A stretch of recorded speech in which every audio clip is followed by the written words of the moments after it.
성도 여러분, 안녕하셨습니까? 만나의 아침입니다. 기도하심으로 새벽 기도를 시작하겠습니다. 아버지 하나님, 주님의 귀하신 은혜를 인하여 주님께 영광과 찬양을 돌립니다. 지난밤 모진 폭풍이 불어도 주의 귀한 백성들을 지키시고 이 아침 주님과 함께하는 귀한 시간을 갖게 하여 주셔서 감사합니다. 주께서 저에게 베푸신 귀하신 은혜들을 생각할 때 저희들 찬양을 돌리지 않을 수가 없습니다. 또 오늘 이 시간 저에게 베푸신 하나님의 은혜를 통해 저희들 더욱더 말씀에 굳건히 서게 하여 주시옵소서. 주님과 동행하는 귀한 하루가 되게 하여 주시옵소서. 오늘도 주님 안에서 승리케 하여 주시옵소서. 우리 주님 예수님의 이름으로 기도드리옵나이다. 아멘. 오늘의 말씀은 데살로니가 후서 2장 3절부터 있는 말씀입니다. 7절까지 있는 말씀을 보겠는데요. 데살로니가 후서 2장 3절로 7절. 누가 아무렇게 하여도 너희가 미혹받지 말라. 먼저 배도하는 일이 있고 저 불법의 사람 곧 멸망의 아들이 나타나기 전에는 이르지 아니하리니 저는 대적하는 자 범사에 일컫는 하나님이나 숭배함을 받는 자 위에 뛰어나 자존하여 하나님 성전에 앉아 자기를 보여 하나님이라 하느니라. 내가 너희와 함께 있을 때 이 일을 너희에게 말한 것을 기억하지 못하느냐. 저로 하여금 저희 때에 나타나게 하려 하여 막는 것을 지금도 너희가 안 하니 불법의 비밀이 이미 활동하였으나 지금 막는 자가 있어 그 중에서 옮길 때까지 하리라.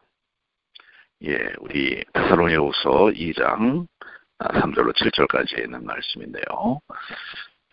특별히 이 데살로니가 후서에 대한 부분은 우리가 어제도 말씀을 드린 것처럼 재림 직전에 일어날 징조들에 대하여 말씀하고 있습니다. 특별히 그 중에서도 종교계에 일어나는 그러한 징조에 대하여 말씀을 하고 계시는데요. 3절과 4절에 누가 아무렇게 하여도 너희가 미혹받지 말라. 속지 말라라고 하는 것입니다. 영적으로 많은 유혹과 흔들림이 있을 수 있는데 그때 온전히 서야 한다는 사실을 말씀하고 계시고요. 그런데 이때 먼저 배도하는 일이 있고 저 불법의 사람 곧 멸망의 아들이 나타나기 전에는 이르지 아니하리니 저는 대적하는 자라.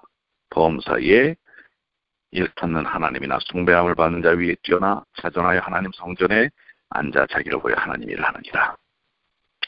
바울은 재림 직전의 징조들 중에 특별히 두 가지를 언급하죠. 첫째는 배교고 둘째는 죄의 사람이 나타난다는 사실입니다. 자, 데살로니가후서 2장에서 바울의 화제는 무엇입니까? 이 말씀은 오늘날 우리에게 어떤 의미입니까? 본문에서 데살로니가 교회가 예수님의 재림을 의심하였다는 명백한 증거는 없습니다. 바울 자신이 문제를 감지하여 언급하는 것인데요. 바로 바울은 예수님의 경고를 마태복음 24장의 경고를 회상하게 합니다. 데살로니가인들은 바울의 첫 번째 서신을 기록한 이후에 짧은 기간 동안 받은 서로 상반된 정보들에 의하여 흔들리고 있습니다. 바울은 이 혼동의 구체적인 원인을 밝히지는 않고 있습니다. 그것은 거짓 선지자이든 아니면 첫 번째 서신에 대한 오해이든 바울이 말하는 영어는 아마도 예언적 가르침을 의미하는 것인데요. 그래서 이러한 그 성도들이 흔들릴 수 있고 미혹될 수 있는 그런 상황에 바르게 특별히 예수님의 재림에 대한 문제에 대하여 굳건히 서기를 원하는 것입니다. 자, 이 문제에 대하여 분명하게 3절부터 이야기하고 계시는 것입니다. 데살로니가인들의 성급한 결론을 인하여 바울은 마지막 사건들에 관한 그의 기록 가운데 가장 광범위한 요약을 남깁니다. 바로 3절과 4절의 말씀이죠. 3절과 4절은 원어상 어떻게 보면 완성되지 않은 문장입니다. 그날이 이르지 아니하리니 라는 이 말씀은 원어에는 없지만 대부분의 번역에 첨가되어 있습니다. 바울은 예수님께서 오시기 전에 일어나야 할 사건들을 열거하죠. 먼저 배교하는 일이 있을 것이라고 하는 것입니다. 그 다음에 불법의 사람이 나타날 것인데, 이제 그 이후 데살로니가후서 2장 8절로 10절의 설명에 따르면 이 불법의 사람의 등장은 예수께서 오시기 전에 사탄이 벌일 일입니다. 하지만 그 사악함이 드러나기 전에 비밀과 억제의 기간이 있다고 하는 사실을 6절로 7절에 이야기하고 있습니다. 그는 하나님을 대적하고 이 불법의 사람이죠. 하나님 위에 자신을 높이며 성전에 앉아서 자신이 하나님이라고 선포합니다. 4절은 신약과 구약의 여러 암시로 가득 차 있는데요. 대적하는 자는 스가랴 3장 1절의 사탄을 떠올리게 합니다. 하나님 위에 자신을 높이고 하늘 성소에 있는 하나님의 자리를 찬탈하는 모습은 다니엘서 8장의 작은 뿔을 연상케 합니다. 자신을 가리켜 하나님이라고 주장하는 모습은 이사야 14장과 에스겔 28장의 재현입니다. 이는 또한 다니엘서 11장 36절로 39절에 등장하는 참남된 세력을 가리킵니다. 따라서 불법의 사람에 대한 묘사는 기독교 역사에서 사탄이나 그의 대리자들을 가리키는 요소들을 담고 있습니다. 자, 불법의 사람이 뭐라고요? 사탄이나 그의 대리자라고 하는 것입니다. 여기 7절에 보면은 불법의 비밀이 이미 활동하였으나 지금은 그것을 막는 자가 있어. 그 중에서 옮겨질 때까지 하리라. 바울에 따르면 그 시대의 세계 정황을 특징내는 두 가지 요소가 있는데요. 자, 그 두 가지 요소는 무엇일까요? 우리는 이 성경절에서 어떻게 대쟁투를 이해해야 할까요?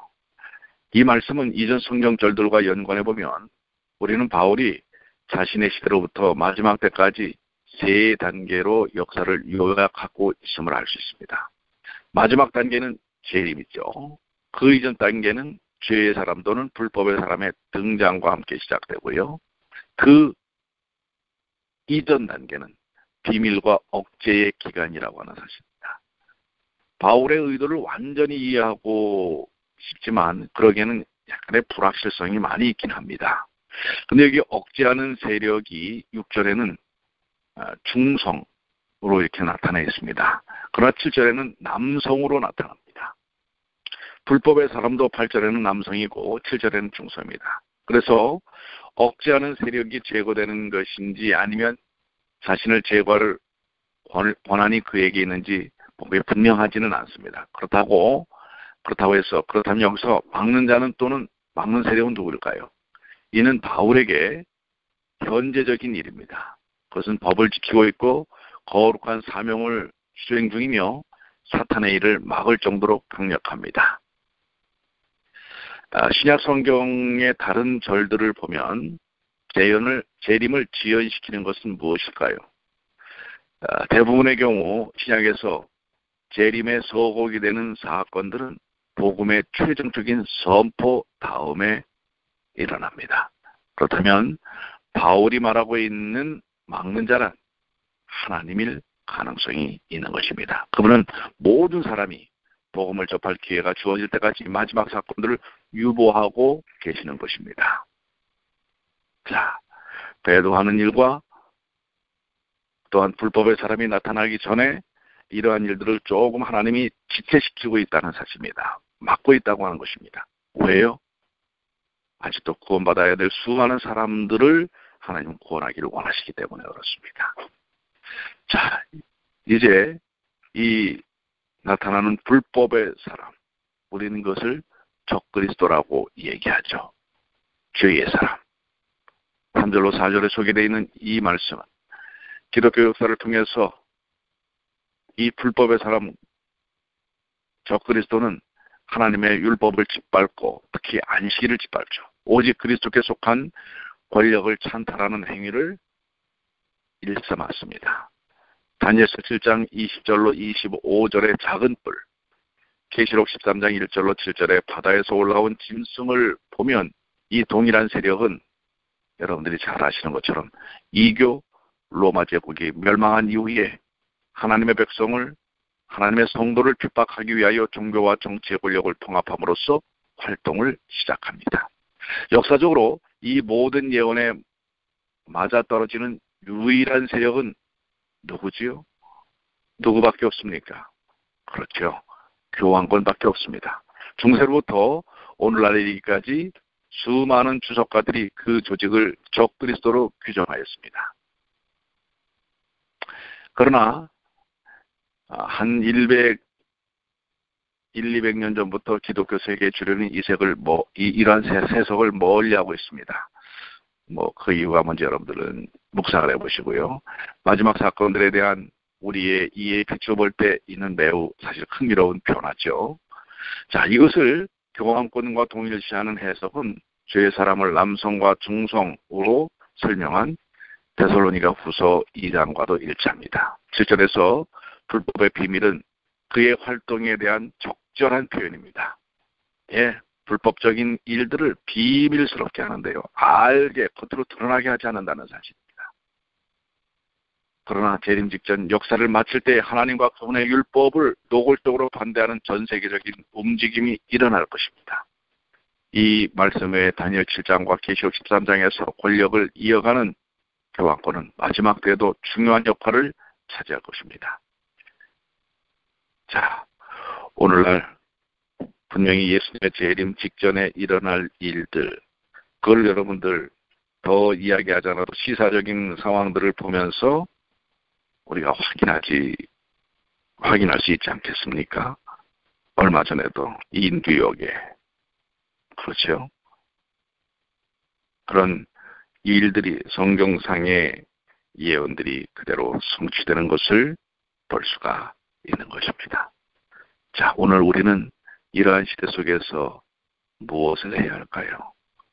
또 어떠한 삶을 이루어야 할까요?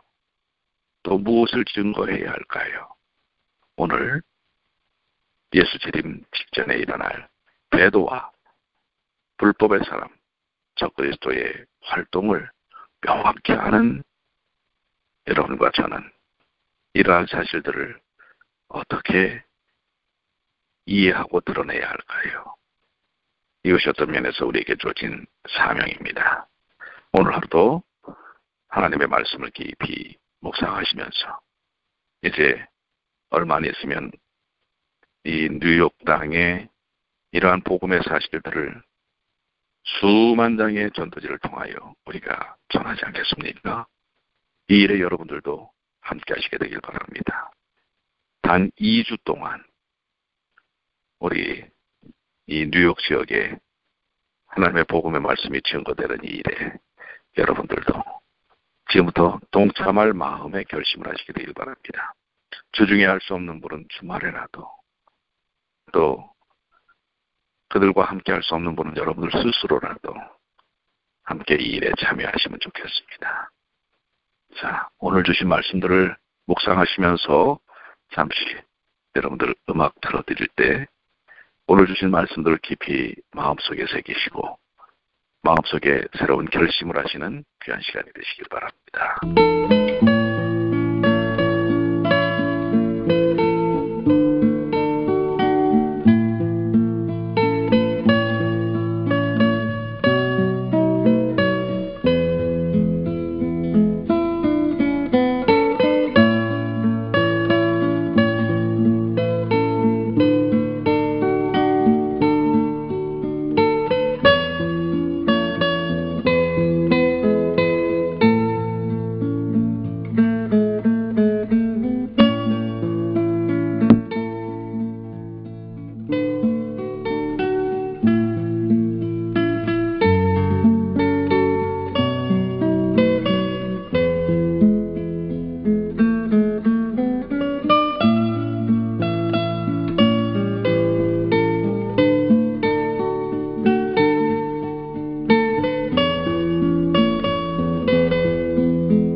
기도하시겠습니다.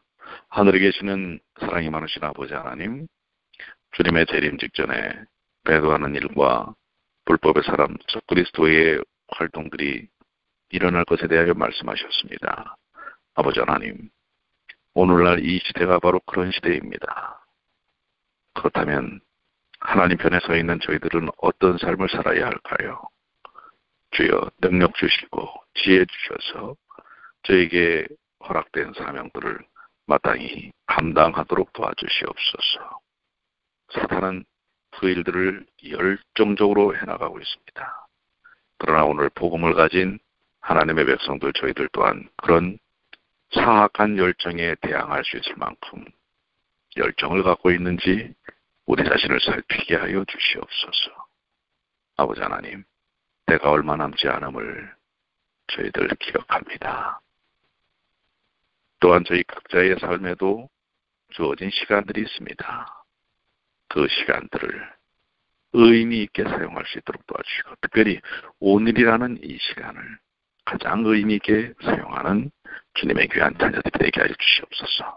오늘도 주께서 저희와 함께해 주심을 믿고 감사드리며 우리 주님 예수님의 이름으로 기도드리옵나이다. 아멘.